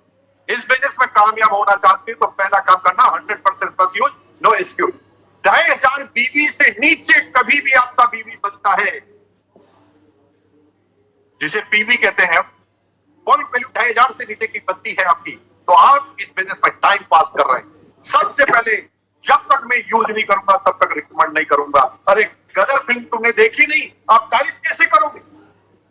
घर में अगर एक भी प्रोडक्ट दूसरा पाया जाता है उसे तुरंत निकालेंगे और एक नारा देंगे 2500 एवरी मंथ, मिनिमम से मिनिमम 2500। तो बाकी diamond club, star diamond club और क्राउन क्लब करेक्ट की बात है, लेकिन 2500 का बीवी आपको बनाना पड़े, क्योंकि 100% प्रोडक्ट यूज करे बिना काम चलने वाला। दूसरा सेल द प्रोडक्ट। अगर 2500 के घर में इस्तेमाल आप करते हो तो 7500 के प्रोडक्ट आप सेल कर सकते हो। अरे मेरे भाई, 200-250 रुपए का माल भी पर डे सेल आप नहीं कर पाते हो, 250 पीवी आप नहीं बना पाते हो, फिर सपने देखने का अधिकार नहीं। दुनिया में जो भी अमीर बना ना वो सेल की वजह से। अगर आप सेल नहीं कर पाते तो फिर आपको सपने देखने का अधिकार है ही। And third is build it. जब किसी के पास आप जाते हैं तो सीधा प्लान बताने की जरूरत, प्लान से शुरुआत की। मेरा नाम यह है, पूरा परिचय दीजिए। मैं एक स्वास्थ्य मिशन पे काम करता हूं। मेरा ये प्रोडक्ट है न्यूट्रीचार्ज मेन। अगर अभी जो प्रॉब्लम है पूरी दुनिया में, ये प्रॉब्लम चल रही है, यह आंकड़ा पूरी गाइडलाइन के साथ, पूरी बुक होनी चाहिए, पूरी किताब आपके पास होनी चाहिए, पूरी प्रेजेंटेशन बुक है ना, मेरे पास कहां पर क्या है, पूरी प्रेजेंटेशन बुक रखने के बाद अगर वो प्रोडक्ट के बारे में बात करता है तो आपको प्रोडक्ट सेल करना है। लेकिन अगर वो कॉमर्शियल बात करता है कि आपको कितना फायदा है, इसमें कितना कमीशन मिल जाता है, तुरंत उसको प्लान की तरफ बोलते हैं। हर किसी को प्लान दिखाना जरूरी नहीं। हम क्या है, हर व्यक्ति को प्लान दिखा देते हैं, इसकी वजह से वो खरीदने वाला भी बंद कर देते। अरे इसके नेचर में बेचना है ही नहीं, खरीद रहा है तो आप उसे खरीदने नहीं देते।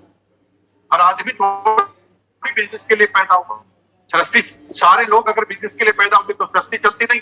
सरकारी कार्यालय में कौन आदमी होता, और आपके बिजनेस में नौकर कौन होता? हर आदमी की सोच अलग अलग तरीका।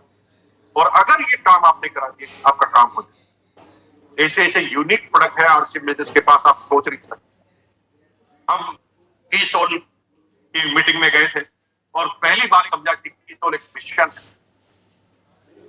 अगर हाइजीन को लेकर आप बात करें, हम क्या मानते थे कि लेडीज की जो प्रोडक्ट है वो लेडीज ही बेचेगी। अरे भाई, ऐसा कभी हुआ है क्या? आपके गांव में जो लेडीज के आइटम बेचने वाला लेडीज होता है क्या? लेडीज के प्रोडक्ट बेचने वाले 99% आदमी होते 2500 रुपए की परचेजिंग कर 5000 की परचेजिंग 3 महीने में करके आप किसी क्लब, पिंक क्वीन क्लब को आप ज्वाइन करा सकते हैं। निर्भय निद्रा में आप आ सकते हैं। ANCC कोर्स होता है, एडवांस न्यूट्रिशन काउंसलिंग कोर्स, उसको कर आप अपने आप को डिग्री होल्डर बना सकते हैं, आप अपने आप को सर्टिफिकेट होल्डर बना सकते हैं, जिसमें आप किसी को न्यूट्रिशन देंगे तो आप बोलेंगे सर मैंने एडवांस न्यूट्रिशन काउंसलिंग कोर्स किया है, उसकी रजिस्ट्रेशन मैंने लास्ट है, रजिस्ट्रेशन कराएंगे। जब ANCC करेंगे तो कितने प्रोडक्ट आपके बढ़ेंगे आपको पता नहीं चलता। गुड डॉट जैसे यूनिक प्रोडक्ट आपके पास है जो पूरे वर्ल्ड में किसी डायरेक्ट सेलिंग कंपनी के पास नहीं। हरी संजीवनी जैसे प्रोडक्ट, क्या कहना है। लेकिन मैं जिस प्रोडक्ट से बहुत ज्यादा प्रभावित हूं वो gamma the father of nutrient. आज भारत सरकार अपने राजपत्र में लिखती है कि हर बालिग आदमी को गामा ओरिजिनोल का सेवन करना चाहिए। ऐसा दुनिया के किसी राजपत्र में, किसी सरकार ने नहीं। उस गामा ओरिजिनोल का आप कितना बड़ा काम कर सकते हैं, आप सोच नहीं सकते। तो मेरे भाइयों, सीखने का कोई एंड नहीं है। सीखते रहोगे तो जीतते रहोगे, पढ़ते रहोगे, आगे बढ़ते रहोगे, और इसी तरह से आप लगातार सीखने का क्रम जारी रखना। डायरेक्ट सेलिंग एक ऐसा माध्यम है जो आपको आर्थिक स्थिति से मजबूत कर सकता है, जो आपको टाइम की फ्रीडम दे सकता है, जो आपको प्यार, सम्मान, इज्जत, दौलत, शोहरत दे सकता है, बिना किसी पे, बिना किसी रिजर्वेशन के। यहाँ पर एक सीट नहीं है। कलेक्टर आपकी सिटी में आपको बनना है तो एक ही सीट है। यहाँ पर कितने भी स्टार होगी एक सिटी में आप बना सकते। यहाँ पर किसी एक चीज की लिमिटेशन ही नहीं जो डायरेक्ट सेलिंग में आर्ट और आरसीएम मतलब आरसीएम का कोई तोड़ नहीं है। Indian rate, Indian culture, Indian mentality, Indian rate के प्रोडक्ट, इंडियन कल्चर के प्रोडक्ट, इंडियन मेंटेलिटी के प्रोडक्ट, पूरी दुनिया में कोई डायरेक्ट सेलिंग कंपनी नहीं है जो आरसीएम जैसे प्रोडक्ट आरसीएम एक रेट में लेकर आ सके। जैसे आप ऐसे प्रोडक्ट कह सकते हैं वैल्यू फॉर मनी। दुनिया की किसी डायरेक्ट सेलिंग कंपनी के प्रोडक्ट सारे आदमी, आम आदमी नहीं खरीद सकते। आरसीएम बिजनेस पूरी दुनिया की एकमात्र ऐसी कंपनी है जिसको गरीब से गरीब आदमी और अमीर से अमीर आदमी कर सकता है। और ऐसा खजाना, ऐसा डायमंड आपके हाथ में आ चुका है, और उसे भी अगर आप नहीं समझेंगे तो बहुत बड़ा चैलेंज आपके लिए आ सकता है। आपके बच्चे आपको कहेंगे दादाजी आरसीएम करने को मिल रहा था, आपने आरसीएम नहीं किया, तुम्हारा जीवन आपने नरक बना दिया। काश समय अगर आपने आरसीएम ज्वाइन कर लिया होता तो आज हम कहां पर थे। मुझे पता है आप में कोई भी ऐसा नहीं है जो ऐसा कुछ करेगा, और आप 101% की तरफ जाएंगे, बढ़ेंगे। मैं आपको बहुत बहुत शुभकामनाएं देता हूं कि आपने मुझे बहुत ध्यान से सुना। 5 मिनट में थोड़ा लेट, 5 मिनट मेरा टॉपिक ज्यादा हो गया, उसके लिए मैं क्षमा चाहता हूं, क्योंकि बात के फ्लो में शायद मैं देखना भूल गया घड़ी की तरफ। लेकिन मैं बहुत बहुत शुभकामनाएं देता हूं कि आप आगे बढ़ेंगे। यूनिक एजुकेशन सिस्टम के यूट्यूब चैनल पर बेसिक कोर कार्डिकल को आप जरूर सुने, और साथ में यूनिक एजुकेशन सिस्टम में जो हर शनिवार को वेबिनार आती है उसको आप जरूर अटेंड करें। जितना मैं शेड्यूल बना हुआ है का, संजीवनी का, गुड डॉट का, सारे शेड्यूल को ट्विन क्लब में आप ज्वाइन हो जाए, और निश्चित रूप से आप इस बिजनेस में कामयाबी पैदा, और आप कामयाबी आपका जन्म से अधिकार है। बहुत बहुत धन्यवाद आपको कि आपने मुझे पैसे देना चुना। धन्यवाद। Over to Ranjit sir. धन्यवाद। बहुत जबरदस्त सर, ये आपने अपने जीवन का सारा जर्नी और उन सारे प्रोसेस को जो आपने यहाँ तक पाया है, आपके पहुंचने का जो प्रक्रिया आपने बहुत सरल शब्दों में आपने लोगों को बता दिया। और जब आप सर यहाँ आ सकते हैं तो अब तो सर उस समय से आज यहाँ आ गए ये बिजनेस, अब तो कुछ बचा ही नहीं है। हर एक आम आदमी सिर्फ आपने फॉर्मूला बताया, सेल कर सकता है, और बिजनेस का जो पार्ट सेल करना है। इसी सभी साथियों से रिक्वेस्ट करेंगे कि आज जो आपने सीखा, आज जो आपने सुना, आज जो आपने समझा, उसको अंदर में लेना है और लेके अपने बिजनेस को एक नई दिशा देना है, अपने आस पड़ोस के लोगों को देना है। इसी सेशन में आगे लेके चलेंगे, क्लोजिंग की तरफ बढ़ेंगे और विकास अग्रवाल जी को इन्वाइट करेंगे। जी हाँ, Vikas Agarwal ji, please come on the screen. बहुत बहुत धन्यवाद रंजीत सर, और आदरणीय गुरुदेव मुकेश कोठारी सर के चरणों में प्रणाम करते हैं सबसे पहले। और निश्चित सर की कहानी जब जब हम सुनते हैं तब एक प्रेरणा मिलती है, और एक चीज बहुत अच्छे से क्लियर हो जाता है कि आरसीएम बिजनेस वाकई में उन लोगों के लिए है जिनका विजन बहुत बड़ा है, और इससे बेहतरीन बिजनेस आज की डेट में और कोई सा मिल नहीं सकता। सर ने अपने सभी इंपॉर्टेंट बिंदुओं को, जितने भी महत्वपूर्ण बिंदु हम आरसीएम में कवर करते हैं, सभी को बताया। जैसे आप अपलाइन का साथ कितना जरूरी होता है, सर ने समझाया अपनी कहानी के माध्यम से। इनविटेशन करने का तरीका भी सर ने समझाया अपनी कहानी के माध्यम से। काउंसलिंग की इंपॉर्टेंस भी सर ने समझाई अपनी कहानी के माध्यम से। डुप्लीकेशन करना कितना इंपॉर्टेंट है, कितना जरूरी है, वो हमें सीखने को। सेलिंग करने के क्या बेनिफिट्स होते हैं, क्या फायदे होते हैं, और क्यों हमको सेलिंग करना जरूरी है, वो भी हमको सर की कहानी के माध्यम से मालूम पड़ा। धीरू भाई अंबानी का सर ने एग्जाम्पल लिया कि कैसे उन्होंने अपने टास्क को लीडर्स क्रिएट किया, उन्होंने अपने टीम में अपने टास्क को डिवाइड करना सीखा, सारे बर्डन्स को अपने ऊपर नहीं चले, इसीलिए उन्होंने इन्वेस्ट की, अपनी लर्निंग के ऊपर इन्वेस्ट किया। उन्होंने फिर अपना विजन हमेशा बड़ा रखा, सिर्फ अपने एक काम को, सारे काम को खुद ना करना चाहा, बल्कि उन कामों को ऐसा डिवाइड किया कि जो फील्ड में माहिर है, जिस फील्ड में उस काम को डेलीगेट किया उन्होंने, इसीलिए आज इतनी पोजीशन पे वो पहुंच पाए हैं।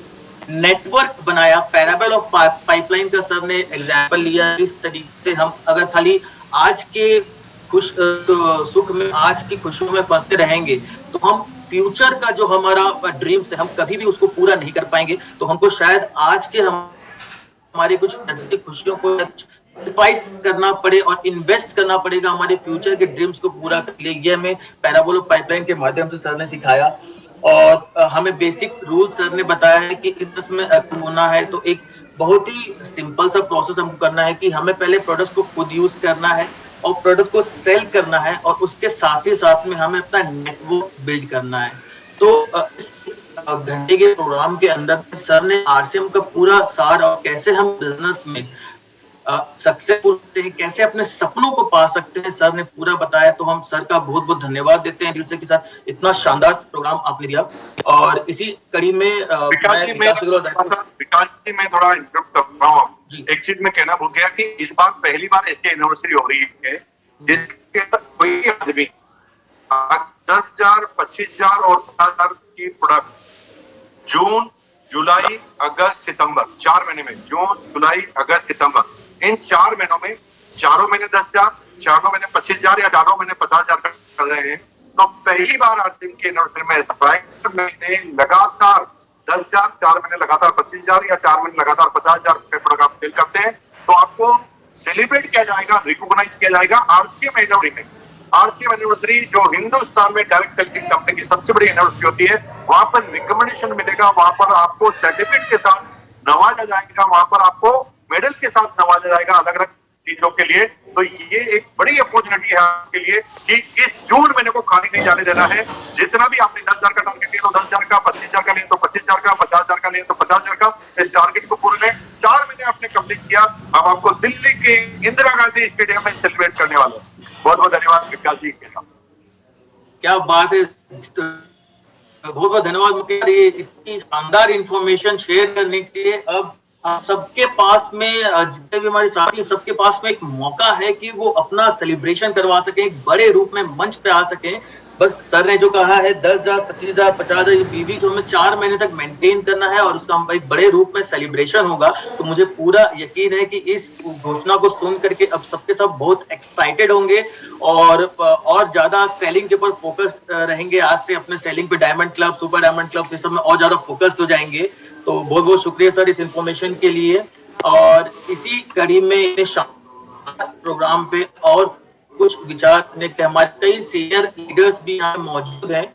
मैं कुछ सीनियर लीडर्स को जिनको को होस्ट बना रखा है रंजीत सर ने, तो मैं उन्हें यहाँ पे इनवाइट करना चाहूंगा ताकि वो भी यहाँ पे आए और हमें हमारा मार्गदर्शन करें कि हम और कैसे अपने बिजनेस को अच्छा कर सकते हैं। तो सबसे पहले मैं इनवाइट करना चाहूंगा हमारे गुरुदेव, हमारे मार्गदर्शक बलवंत दीक्षित सर। बलवंत दीक्षित सर आपको स्टेज पे सर।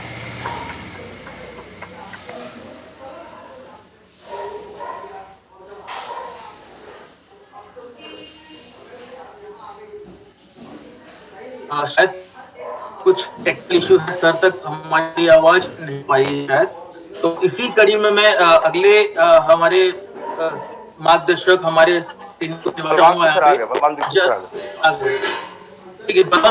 बलवंत दीक्षित सर आपका स्वागत है सर। सर नमस्कार सर, मैं ट्रैवलिंग में था और मैंने सर को मतलब कोई ऐसा पहलू नहीं छोड़ा जिसमें एक नए आदमी को जो चैलेंजेस आ रहे हैं, चाहे वो आज के रॉयल्टी अचीवर हैं, चाहे टेक्निकल अचीवर हैं, इनकी जो लाइफ की जर्नी है जिस तरीके से बताई गई, सेल पे फोकस किया गया, हर पहलू पे फोकस किया गया, एनिवर्सरी के बारे में छूटने के बाद अभी बताया गया, और की सोल, पीक्यूसी और जितने भी डायमंड और स्टार डायमंड और क्राउन पहली बार इस एनिवर्सरी में हर पहलू को छुआ है। और हमने जीवन भर पूरा जो आरसीएम की जर्नी हमारी, इनकी प्रेरणा से हम आगे बढ़े हैं और आपकी जो पूरी जर्नी दोबारा से हमारी आंखों के बिल्कुल आज सुन के गदगद हो गए कि किस तरीके से एक एक पहलू को छुआ। कई बार हम ये जो टिपिकल पोजीशन है वो नहीं बताते हैं, लेकिन उन्होंने हर उस चीज को बताया है, अपनी फैमिली की बैकग्राउंड को बताया है। कई बार हम छुपाने की कोशिश करते हैं, लेकिन इन्होंने बिल्कुल आगे होके किस तरह इन्होंने छठी क्लास से शुरू किया, किस तरह इन्होंने लोन लिया, वो सारी चीजें जितनी भी चैलेंजेस आए हैं, ताकि किसी की भी लाइफ में अगर चैलेंजेस है वो इनसे प्रेरणा लेके वो घबराए नहीं, वो आगे बढ़ने की कोशिश करे हमेशा, और यही प्रेरणा मिलती रहे हमें। Thank you very much sir. आज का सेशन रहा वो बहुत शानदार रहा। रंजीत ने कितनी अच्छी तरह से बताया, अग्रवाल साहब ने कितनी अच्छी तरह से बताया, मैं पूरा नोट कर रहा हूँ, जर्नी में हूँ मैं। Thank you very much Ranjit ji, बहुत अच्छा लगा। Specially thanks sir Mukesh Kothari ji का बहुत बहुत धन्यवाद। कितना अपलाइन के प्रति गार्ड देके बहुत खुशी होती है। Thank you very much. बहुत बहुत धन्यवाद सर, आपका मार्गदर्शन हमें मिला, ये हमारी और इसी कड़ी में मैं रंजीत सर से मैं रिक्वेस्ट करूंगा सर कि जितने भी हमारे सीनियर हैं वो आप होस्ट कर दीजिएगा ताकि मैं उन्हें इनवाइट कर सकूं यहाँ पे। और इसी कड़ी में मैं यहाँ पे अगले शानदार लीडर को यहाँ पे इनवाइट चाहूँ, जर्नल सिंह रंधवा जी सर, आपका स्वागत है sir digital stage. Jarnail Singh sir.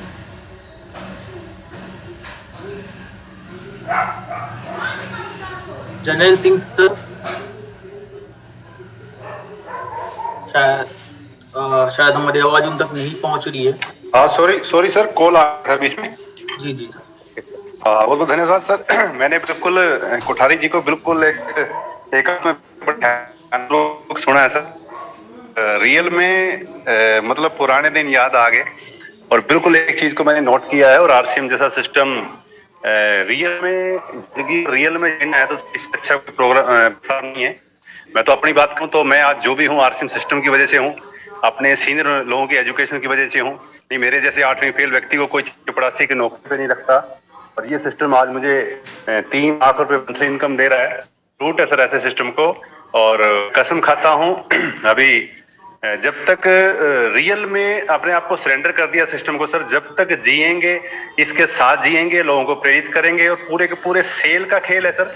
हम खुद सेल पे आ गए हैं। मैंने न्यूट्रिचा वीर क्लब को ज्वाइन कर लिया है। अभी कोठारी जी बोल रहे थे 10,000 20,000, तो मैंने 50,000 मंथली मिनिमम सर शुरू कर दिया है पिछले मंथ से। इस मंथ भी मेरा 30,000 हो चुका है, और मैं अपनी टीम को भी प्रेरित कर रहा हूं सर। और रियल में टीसी सर का जो सपना है उसको उनके कंधे से कंधा मिलाकर उनके साथ चलेंगे सर। रियल में सलूट है उनकी सोच को, सभी सीनियर साथियों को। धन्यवाद sir, thank you very much sir. बहुत बहुत शुक्रिया सर। और निश्चित ही एक ऐसा सपना है जिसे हम सब पूरा करेंगे, और इसी कड़ी में मैं आगे बुलाना चाहूंगा धनराज भाटी सर। सर आपका स्वागत है सर।